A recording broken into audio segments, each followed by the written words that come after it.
Hello friends, good morning. இது Saturday morning. இன்னைக்கு காலையிலேயே பூஜையெல்லாம் முடிச்சுட்டு பக்கத்தில் இருக்க கோயிலுக்கு போகலான்னு இருக்கேன். அதுக்காக தான் ரெடி ஆகியிருக்கேன். இந்த ட்ரெஸ் வந்து நான் ஆல்ரெடி ஒரு 3 ட்ரெஸ் எடுத்தேன்ட்டு ஒரு வீடியோ போட்டிருந்தேன் பார்த்தீங்களா, அதில் எடுத்தது தான். ரொம்ப சூப்பராக இருக்குது. எக்ஸல்லு. இது வந்து அன்றைக்கே பேர் சொல்ல மறந்துட்டேன். அழகு பொட்டிக்கில் தான் எடுத்தேன். மோஸ்ட்லி நான் ஆன்லைனில் ட்ரெஸ் எடுக்கவே மாட்டேன். ஆனால் ஒரு தடவை அழகு பொட்டிக்கில் எடுத்திருந்தேன். ரொம்ப சூப்பராக இருந்துச்சு. அதனால தான் இந்த 3 ட்ரெஸ்ஸு திரும்ப பர்ச்சேஸ் பண்ணியிருந்தேன். இந்த வெயிலுக்கு ரொம்ப கம்ஃபர்டபுளாக இருக்குது. XL size. ரொம்ப சூப்பராக இருக்குது. சரி கோயிலுக்கு போகலாம். என் ஹஸ்பண்டுக்கு இன்றைக்கி லீவு. அவர் பக்கத்தில் இருக்க தேவதானம் கோயிலுக்கு போயிட்டு வரலான்னு சொன்னார். அங்கே வந்து வீரராகவ பெருமாள் கோயில் இருக்குது. சரி போகலான்னு சொல்லி தான் கிளம்பி போயிட்டுருக்கோம். வழியெல்லாம் வந்து எறா பாண்டு போட்டிருக்காங்க.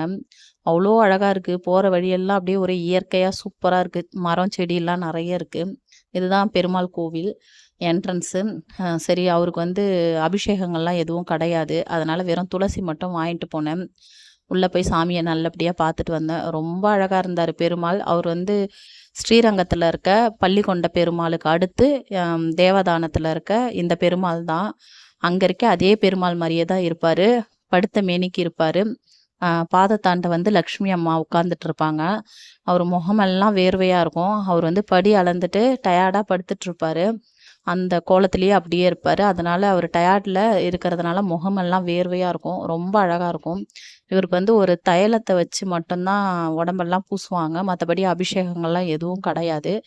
குங்குமம் அதெல்லாம் கூட எதுவும் கொடுக்க மாட்டேன்றாங்க.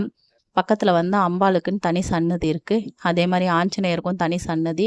எதிரவே வந்து சக்கரத்தாழ்வார் இருக்கார். ரொம்ப ஒரு அழகான கோவில். கண்டிப்பாக பொன்னேரி வந்தீங்கன்னா பக்கத்துலேயே தேவதானம் இருக்குது. அங்கே தான் அந்த கோயில் இருக்குது. போய் விசிட் பண்ணிட்டு வாங்க. பெருமாள் ரொம்ப அழகாக இருப்பார்.